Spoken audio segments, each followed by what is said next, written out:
politics. It's a word that can make you roll your eyes, groan, or maybe even shout at the TV. It's a topic that often brings out strong emotions, whether it's frustration, anger, or even apathy. But love it or hate it, politics is the system by which we try to organize ourselves and make decisions as a society.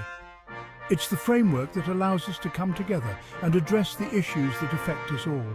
At the heart of it all are leaders, the folks who supposedly represent our interests and steer the ship of state. They are the ones we look to for guidance, for solutions, and for a vision of the future. Being a leader isn't just about snazzy titles or fancy motorcades. It's not about the perks or the prestige. It's about making tough choices, often with incomplete information and under immense pressure. Leaders must weigh the pros and cons, consider the short-term and long-term impacts, and make decisions that will affect countless lives. It's about balancing competing needs, navigating conflicting opinions, and trying to forge a path forward that benefits the most people. This requires not only intelligence and insight, but also empathy and a deep understanding of the human condition. Think of it like this. Leading is like trying to herd a bunch of cats. It's chaotic, unpredictable, and often feels impossible. Except the cats are actually millions of people with different opinions, backgrounds, and priorities. Each person has their own set of beliefs, their own experiences, and their own hopes and dreams. And instead of just trying to get them into a basket, you're trying to get them to agree on things like taxes, healthcare, education, and social justice. These are complex issues with no easy answers, and whether or not pineapple belongs on pizza. It's a light-hearted example, but it illustrates the point that even seemingly trivial matters can spark intense debate. So yeah, being a leader is a tough gig. It's a role that demands resilience, patience, and a thick skin.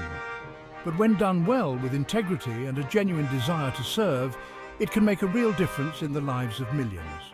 A good leader can inspire hope, drive progress, and create a better future for everyone. They can turn challenges into opportunities and bring people together to achieve common goals.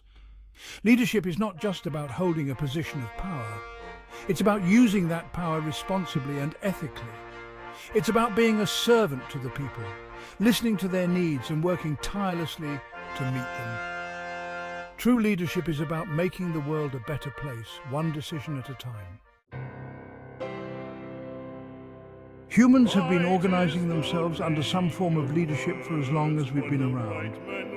From the earliest days of our existence, we've always looked up to certain individuals to guide us, protect us, and make decisions for the greater good of the community. Back in the day, it was tribal chiefs or village elders who held sway, often chosen for their experience, wisdom, and ability to lead.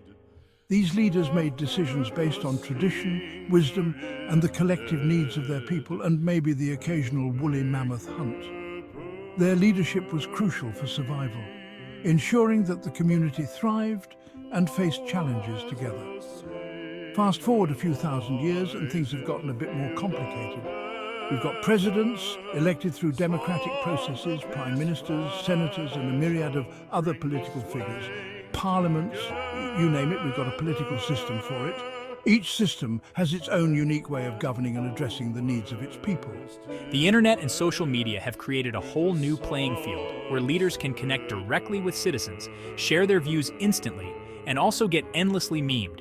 This new dynamic has changed the way we perceive and interact with our leaders, making them more accessible, yet also more scrutinized. But the fundamental need for leadership remains the same. We still look to leaders to inspire us, to provide direction. We need people who can help us make sense of the world, address complex challenges, and navigate through crises, and hopefully not accidentally start a nuclear war. The essence of leadership, whether in ancient times or the modern era, is to guide us towards a better future.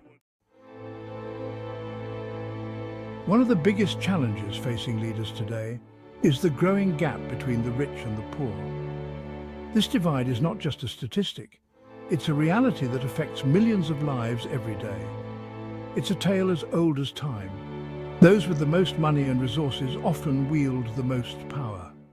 From the aristocrats of old to today's billionaires, wealth has always been a key to influence. And while some degree of economic inequality is inevitable, the extent to which it has grown in recent years is alarming. The middle class is shrinking, and the dream of upward mobility is becoming more elusive. When the gap becomes too wide, it can lead to all sorts of problems. Social unrest, economic instability, and a general sense of hopelessness can take root in communities. Think about it. When a small percentage of the population controls the vast majority of the wealth, it creates an imbalance that affects everyone. This concentration of wealth can distort markets and stifle innovation. It can warp everything from access to healthcare and education to the opportunities available to future generations. Schools in poorer neighborhoods struggle with outdated supplies, while hospitals are overcrowded and underfunded. The very laws that govern our society can be influenced by those with deep pockets. Lobbyists and special interest groups can sway political decisions, creating a system where the deck is stacked in favor of the few, while the many struggle to make ends meet. Families are forced to choose between basic necessities, and the safety net meant to catch them is fraying. This is the reality of a world where wealth creates walls,